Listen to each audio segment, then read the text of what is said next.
Friends, आपका स्वागत है आपके अपने YouTube चैनल आर के मैथड में। मैं राहुल। और जैसा कि आप लोगों को पता होगा कि कल हम लोगों ने वर्क एंड टाइम का चैप्टर को समाप्त किया और चैप्टर के अंत में मैंने एक क्वेश्चन भी पूछा था जिसका सॉल्यूशन करना है। और कल मैंने एक बात और भी बतलाई थी कि आज से हम लोग एक नया चैप्टर करेंगे जिसका नाम है प्रॉफिट एंड लॉस। तो चलिए बिना देर के हुए शुरू करते हैं। और हाँ दोस्तों, आप अगर हमारे चैनल पर अभी नए हैं तो मेरे चैनल को सब्सक्राइब कर ले और बेल आइकन दबा दें। तो चलिए देखते हैं कल का प्रश्न क्या था कि ए और बी अलग अलग किसी काम को 20 और 15 दिन में कर सकते हैं। तो ए और बी किसी काम को 20 दिन और 15 दिन में कर सकते हैं। तो दोनों का एलसीएम कितना हो जाएगा? 60। 20 दिया 60, 15 चौक 60। अब क्या बोलता है कि उन्होंने 6 दिन मिलकर काम किया। तो दोनों का क्षमता कितना हो गया जोड़ के? तो 4 3 7। इन दोनों ने 6 दिन काम किया तो कितना काम हो गया? 42 काम हो गया। शेष काम में मेरा कितना बचा? तो 60 में से 42 घटा देंगे तो मेरा 18 काम बचा। अब क्या बोलता है कि अब बी के स्थान पर सी को लगा दिया, मतलब ये जो 18 वर्क करेगा ये ए प्लस सी करेगा 18 वर्क। तो ये मेरा वर्क है और कितना दिन में कर रहा है? 4 दिन में। तो वर्क में हम दिन से भाग लगाएंगे तो हमारा क्या निकलता है? तो क्षमता निकलता है। कैसे? यहाँ समझिए, मैंने फॉर्मूला लिखाया था एक, वर्क बराबर डे इंटू इफिशियंसी। तो हमें क्या क्या दिया हुआ है? 18 वर्क दिया हुआ है, बटे में क्या दिया हुआ है? डे। तो हमारा क्या निकलेगा? इफिशियंसी, मतलब कि हमारा क्षमता निकल जाएगा। तो हमको यहाँ पता है कि ए का क्षमता दिया हुआ है, ठीक है ना? तो सी का क्षमता ऐसे नहीं निकल सकता है। तो ए का क्षमता कितना है? 3 प्लस सी का निकालना है बटे 18 बटे 4। तो क्या हो जाएगा? तो सी का क्षमता हो जाएगा 18 बटे 4 माइनस 3। तो सी का क्षमता है कितना? 4 तिया 12। तो 18 में से 12 घटाएंगे तो 6 बटे 4। तो सी का क्षमता आ गया। अब हमसे पूछ रहा है कि सी अकेले उस काम को कितने दिन में समाप्त करेगा। तो सी का दिन निकालने के लिए क्या फॉर्मूला मैंने बताया था? तो दिन निकालने के लिए वर्क अपॉन में उसका क्षमता। तो वर्क मेरा कितना है टोटल? 60। यहाँ 60 दिया हुआ है ना। और उसका सी का क्षमता कितना है? तो 6 इंटू 4। ये 10 बार में कट गया। तो सी उस काम को कितने दिन में करेगा? 40 दिन। यही था मेरा राइट आंसर दोस्तों। तो ठीक है दोस्तों, चलिए हम अपने अगले क्लास की ओर बढ़ते हैं जो हमारा है लाभ और हानि। तो लाभ और हानि बतलाने से पहले, मतलब इस चैप्टर को शुरू करने से पहले मैं आपको एक बात बतला दूं कि इस क्लास को कोई भी मिस नहीं करिएगा, क्योंकि इसमें बहुत ही छोटी छोटी चीज़ों को बतलाया गया है और बहुत ही सरल सरल क्वेश्चन को लिया गया है। जब आप इस पूरे वीडियो को देखिएगा तो आपको समझ में आएगा कि हाँ, ये सही भी है। इतना जानना भी चाहिए आप लोगों को। नहीं तो अगर आप ये क्लास मिस करिएगा तो आगे आने वाले क्लास में बहुत ऐसी चीज़ है जो आपको कंफ्यूज करेंगे। तो चलिए समझते हैं। तो सबसे पहले हम लोग जानेंगे कि क्रय मूल्य है क्या। तो जान जाइए दोस्तों कि जिस मूल्य पर कोई वस्तु खरीदी जाती है उसे उस वस्तु का क्रय मूल्य कहते हैं। ये तो था क्रय मूल्य का डिफिनेशन, लेकिन इसको समझे कैसे? तो मान के चलिए ये पेन है, ठीक है ना? तो इस पेन को ऐसा तो नहीं है मुझे कोई फ्री में दे दिया होगा, मैंने कहीं से खरीदा है इसको। तो अभी मैंने क्या बोला? जिस मूल्य पर कोई वस्तु खरीदी जाए। तो मैंने इसको अगर 10 रुपया में खरीदा तो उस वस्तु का वो क्रय मूल्य कहलाया, मतलब 10 रुपये में मैंने इसे क्रय किया, ठीक है। और विक्रय मूल्य क्या होता है कि जिस मूल्य पर कोई वस्तु बेची जाए। आप मान के चलिए मैं इसे 10 रुपया में खरीदा हूँ और 2 रुपया रख कर, मतलब कि 12 रुपया में मैं इसे बेच रहा हूँ, तो वो इसका विक्रय मूल्य कहलाएगा। और इसी से यहाँ से निर्माण हुआ लाभ और हानि का, ठीक है। तो चलिए, तो पहले आप लोग अपने मोबाइल के स्क्रीन पर कुछ फॉर्मूले देख लें। ये कुछ फॉर्मूले हैं, टोटल यहाँ 12 फॉर्मूले दिए हुए हैं। ठीक है दोस्तों, अब चलिए समझते हैं एक एक फॉर्मूले को। तो हमारा पहला क्या दिया हुआ था? तो हमारा पहला दिया हुआ था लाभ बराबर है विक्रय मूल्य माइनस क्रय मूल्य। तो हाँ दोस्तों, मैं यहाँ लिख देता हूँ विक्रय मूल्य बराबर सेलिंग प्राइस और क्रय मूल्य बराबर कॉस्ट प्राइस। ठीक है, तो मैं विक्रय मूल्य को एसपी से डिनोट करूंगा, क्रय मूल्य को सीपी से डिनोट करूंगा। ठीक है, तो चलिए अब यहाँ हमसे पूछ रहा है लाभ। तो लाभ कैसे होता है? तो लाभ जब भी होगा दोस्तों, तो विक्रय मूल्य में मतलब सेलिंग प्राइस में कॉस्ट प्राइस यानी कि क्रय मूल्य को घटाना है। तो इससे मेरा क्या क्या निकलेगा? तो इससे हम निकाल सकते हैं दोस्तों कॉस्ट प्राइस। तो कॉस्ट प्राइस बराबर क्या लिख सकते हैं? तो सेलिंग प्राइस और माइनस में प्रॉफिट यानी कि लाभ। और क्या निकाल सकते हैं? और भी कुछ निकाल सकते हैं? तो हाँ निकाल सकते हैं। क्या निकाल सकते हैं? तो एसपी यानी कि सेलिंग प्राइस। तो सेलिंग प्राइस बराबर क्या लिख सकते हैं? तो सीपी यानी कि क्रय मूल्य प्लस लाभ लिख सकते हैं। क्योंकि विक्रय मूल्य मतलब हम बेच रहे हैं, तो इसका मतलब उसमें क्रय मूल्य भी है और कुछ लाभ भी है। ठीक है, और क्रय मूल्य है यहाँ यानी कि कॉस्ट प्राइस। कॉस्ट प्राइस बराबर मतलब जो हम बेच रहे हैं, जो बेच रहे हैं उसमें अगर हम अपना लाभ को घटा देंगे तो मेरा लागत मूल्य यानी कि क्रय मूल्य निकल जाएगा। ठीक है, तो ये हो गया पहला। अब दूसरा स्थिति में क्या है? हानि। तो हानि कैसे होता है? तो जब क्रय मूल्य ज्यादा हो और विक्रय मूल्य यानी सेलिंग प्राइस कम हो। थोड़ा सा मान के चलिए दोस्तों कि ये पेन है, ये मैंने 10 रुपया में खरीदा और इसको 9 रुपया में बेच रहा हूँ, तो हमें क्या होगा? हानि ही ना होगा। तो बस यही चीज है। तो इससे अभी और हम क्या निकाल सकते हैं? तो इससे भी हम कॉस्ट प्राइस निकाल सकते हैं। तो इससे हम कॉस्ट प्राइस निकालेंगे तो क्या हो जाएगा? तो सेलिंग प्राइस प्लस हानि लिख सकते हैं। क्यों? क्योंकि कॉस्ट प्राइस निकालना है। तो अभी मैंने क्या बोला? 10 रुपया में खरीद के उसको 9 रुपया में बेच रहे हैं। तो अगर हमको कॉस्ट प्राइस निकालना है तो उस 10 रुपया में उस 1 रुपया को 9 रुपया में जो बेच रहे हैं, तो 9 रुपया में 1 रुपया को जोड़ेंगे तब नहीं 10 रुपया के बराबर आएगा। ठीक, तो और इससे हम क्या निकाल सकते हैं? इससे हम सेलिंग प्राइस भी निकाल सकते हैं। तो इसमें हम सेलिंग प्राइस में क्या देंगे? तो इसमें सेलिंग प्राइस में देंगे हम कॉस्ट प्राइस यानी क्रय मूल्य माइनस हानि। ठीक है, तो इससे मेरा लाभ और हानि हो गया। अब इसी में होता है कि प्रतिशत लाभ। तो प्रतिशत लाभ कैसे निकालते हैं? तो जिस चीज का प्रतिशत निकालना हो दोस्तों, वो गुना 100 बटे में जिससे तुलना हो रहा हो। और अब एक बात याद रखिएगा कि लाभ और हानि इसका कंपैरिजन मतलब कि इसकी गणना किससे की जाती है? तो क्रय मूल्य से की जाती है।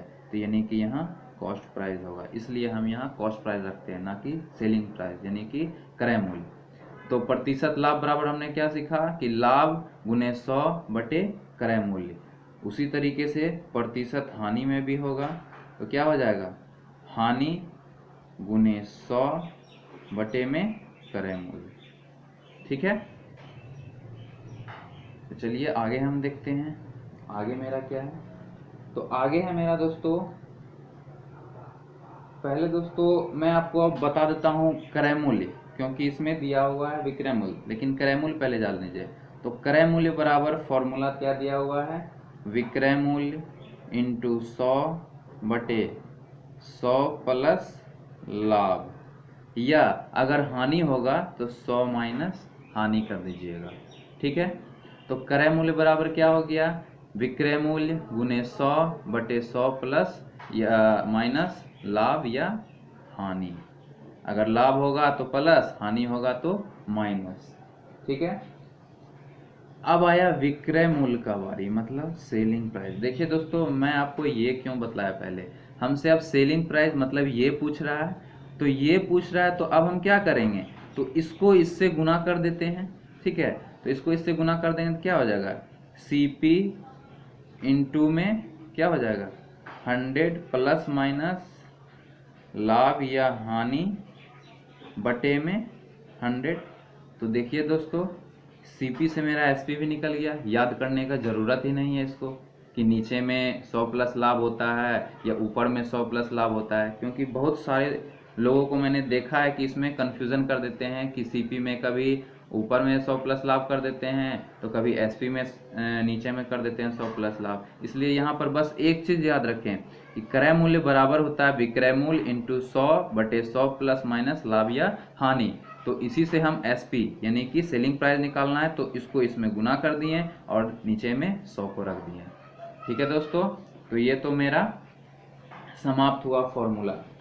तो अब चलते हैं और देखिए दोस्तों, आपको जो मैंने फॉर्मूला का लिस्ट दिया था उसमें नोट में दिया हुआ है कि प्रतिशत लाभ या प्रतिशत हानि सदैव क्रय मूल्य पर परिकलित मतलब कि उसकी गणना की जाती है। ठीक है, तो चलिए अब हम अपना बेसिक लेवल का जो क्वेश्चन है, छोटा छोटा क्वेश्चन, उससे हम आपको समझाने की कोशिश करते हैं। तो चलिए देखते हैं मेरा पहला क्वेश्चन। तो पहला क्वेश्चन ये रहा। तो पहला क्वेश्चन बोल रहा है दोस्तों कि रमेश ने एक रेडियो 500 रुपए में खरीदा मतलब क्रय किया, और 550 रुपए में बेच दिया मतलब कि सेल कर दिया, तो उसके लाभ अथवा हानि को निकालें। तो ये तो सिंपल सा क्वेश्चन है दोस्तों, सभी लोग बता सकते हैं। तो खरीदा मतलब सेलिंग किया। अब देखिए यहाँ मैं लिख देता हूँ, खरीदा या क्रय किया या लागत, तीनों दोस्तों एक ही चीज होता है। तो कितना है 500। फिर क्या बोलता है कि उसको बेचा यानी कि विक्रय किया कितने में 550 में। अब हमें निकालना उसको लाभ होगा या हानि होगा। तो आप खुद बताइए कि आप कोई सामान 500 में खरीदें और उसको बेच रहे 550 में, तो आपको क्या होगा। तो सिंपल सी चीज़ है, वो हमको लाभ होगा 50 रुपया का। अब इसी में रहता दोस्तों कि इसका प्रतिशत लाभ निकालें। तो प्रतिशत लाभ कैसे निकालते हैं, तो वही लाभ गुने में 100 बटे क्रय मूल्य। तो क्रय मूल्य क्या है मेरा 500, 2 शून्य से 2 शून्य, इसको मतलब कि 10% का हमको लाभ होता है। ठीक है, तो चलिए हम अपने नेक्स्ट क्वेश्चन की ओर बढ़ते हैं। तो हमारा नेक्स्ट क्वेश्चन है दोस्तों हमारा नेक्स्ट क्वेश्चन है कि एक आदमी ने 550 रुपए में एक साइकिल खरीदी।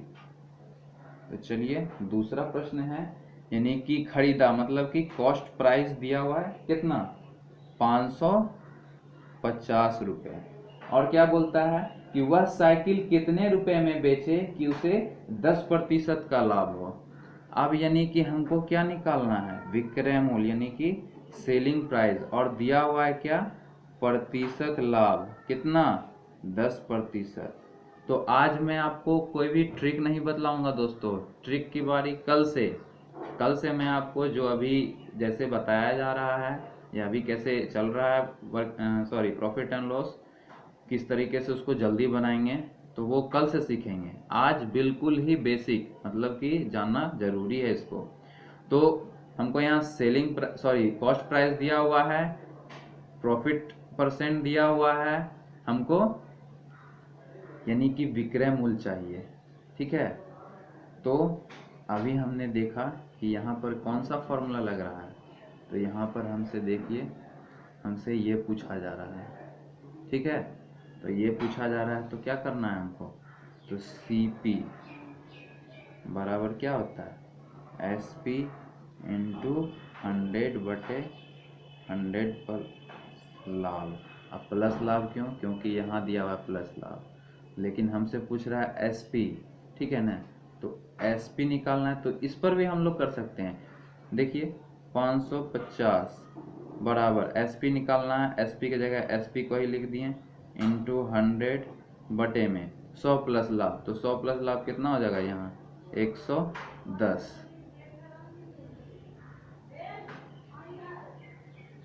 नहीं दोस्तों, यहाँ कुछ गड़बड़ हो गया है। क्या गड़बड़ हुआ है? नहीं, ठीक तो है। अब यहाँ 0 से 0 कट गया, ये 0 से ये 0 कट गया, तो SP मेरा क्या निकल गया, यानी सेलिंग प्राइस मेरा क्या आया। अब इसको इससे गुना कर देंगे तो 55 इंटू 11, तो कितना हो जाएगा 605। ये हो गया मेरा राइट आंसर।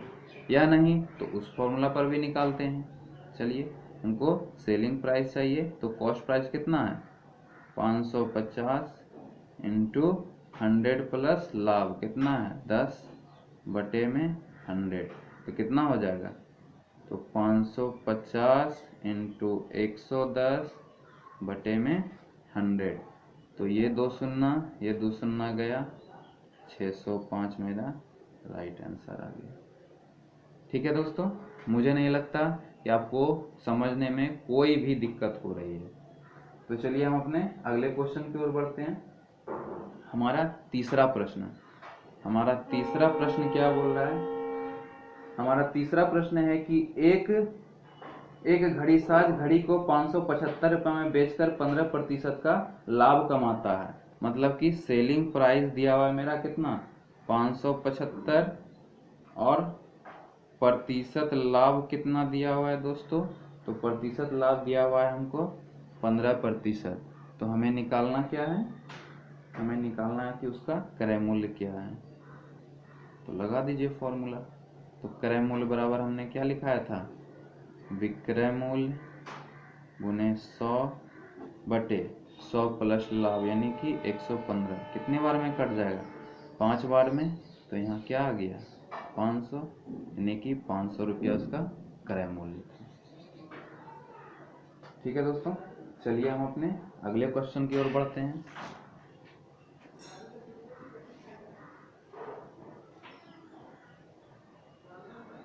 हमारा अगला प्रश्न है दोस्तों कि एक घड़ी को 400 रुपया में बेचने पर 20% की हानि होती है, तो उस घड़ी को कितने रुपए में बेचे जाए कि 10% का लाभ हो।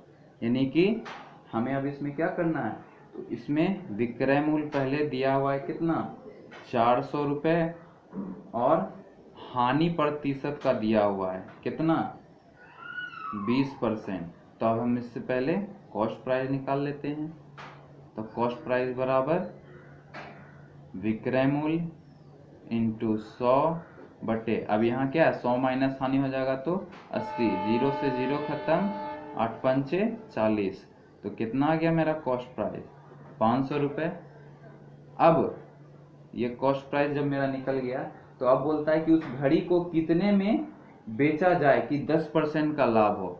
मतलब हमें नया SP चाहिए, ये तो मेरा पुराना SP था, अब उसको बोल रहा है कि कितना में बेचा जाए कि इसको 10% का लाभ हो।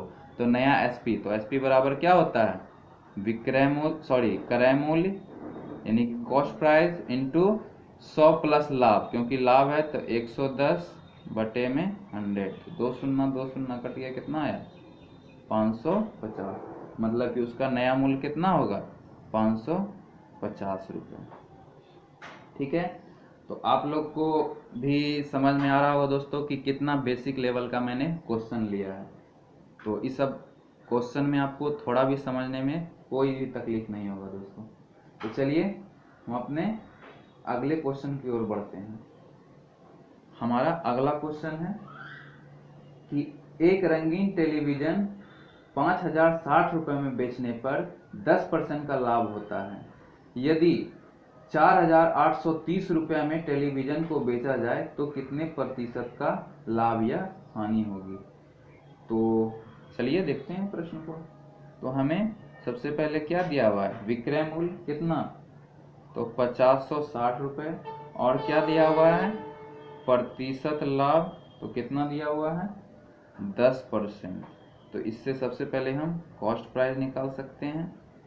तो कैसे निकालेंगे, तो कॉस्ट प्राइस बराबर सेलिंग प्राइस इंटू 100 बटे में 110, 0 से 0 कट गया, 11 चौक 44, 11 छक 66, तो कॉस्ट प्राइस मेरा क्या आ गया 4600 रुपये। अब क्या बोलता है उसको 4830 रुपया में बेचा जाए, मतलब कि सेलिंग प्राइस अब मेरा क्या हो नया 4830। तो हमें पूछ रहा है लाभ या हानि प्रतिशत। तो हमेशा दोस्तों एसपी में सीपी को घटाएं, अगर माइनस में आ गया यानी नेगेटिव आ गया तो हानि हुआ, पॉजिटिव यानी प्लस में आ गया तो लाभ हुआ। तो एसपी मेरा 4830 है और सीपी मेरा कितना है 4600, तो इसको इसमें घटाएंगे तो कितना आ जाएगा 230। अब क्या बोल रहा है इसका हमको प्रतिशत लाभ निकालने, तो लाभ ये हुआ इंटू 100 बटे में क्रय मूल्य, क्रय मूल्य मेरा कितना निकला था 4600, तो 2 शून्य से 2 शून्य कितने बार में कट जाएगा, तो ये 5 बार में कट जाएगा, मतलब 5% का लाभ हुआ। दोस्तों कैसा लगा मेरा ये वीडियो? अगर वीडियो अच्छा लगा हो तो लाइक ज़रूर करिएगा दोस्तों। अब हम कल से शुरू करेंगे टाइप वाइज, क्योंकि ये तो मेरा बेसिक क्लास था। तो ठीक है दोस्तों, तो कल मिलते हैं एक नए मेथड के साथ। धन्यवाद।